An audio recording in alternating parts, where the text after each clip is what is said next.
Rumors had been spreading for weeks in the backpacker hostels along the Hume Highway about a shadow in the trees, a man who offered rides that never ended well.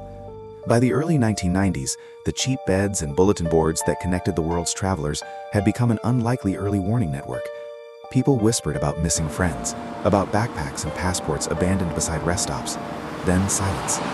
When bodies began to surface in Belanglo State Forest, southwest of Sydney, the whispers hardened into a national panic. The remains of young backpackers, men and women from Europe and Australia, were found over two separate searches in 1992 and 1993. The killings were brutal and inexplicable, victims bound, shot, or stabbed, left like grim offerings in the pine grove. The forest's remoteness turned each discovery into a grim conspiracy of its own. How could one killer move through that terrain and leave so many traces without being seen? Police worked methodically, piecing together fragments, a boot print here, the liner of a sleeping bag there, personal effects half buried among the needles. Leads were thin until a man who had escaped an attack in 1993, a British traveler who later used the name Paul, watched a Crime Stoppers broadcast in 1994 and saw a familiar face. He recognized a man who had offered him a lift months earlier, a man whose surname would soon be known across Australia, Ivan Milat. Milat was a loner from the Southern Highlands, living in a modest family home not far from the forest. When detectives searched his property in May 1994, they uncovered items that tied him to the missing, possessions belonging to victims, camping gear, and weapons. For investigators, the evidence formed a bleak mosaic. For the public, it fed an image of a monster who had been living among them. The trial that followed in 1996 was stark and clinical. Prosecutors argued that Milat had preyed on hitchhiking backpackers, luring them into his car, then to the forest. Forensic evidence, fibers, recovered belongings, and the testimony of witnesses like the man who had escaped, framed a case against him. The defense fought to discredit links and motive. Milat maintained his innocence.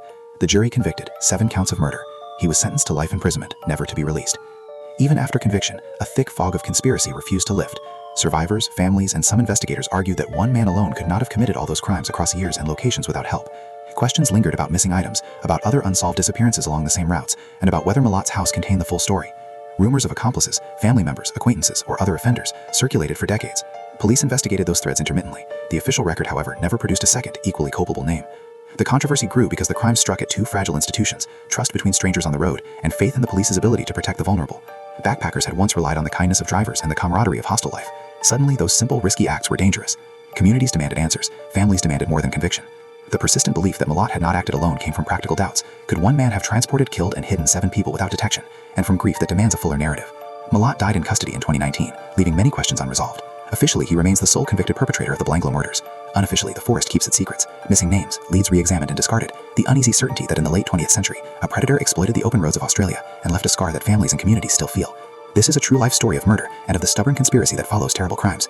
It is a reminder that for those left behind, justice is not only a verdict in court, but the demand for a story that answers every question, and that some stories, even when they close, continue to echo among the trees.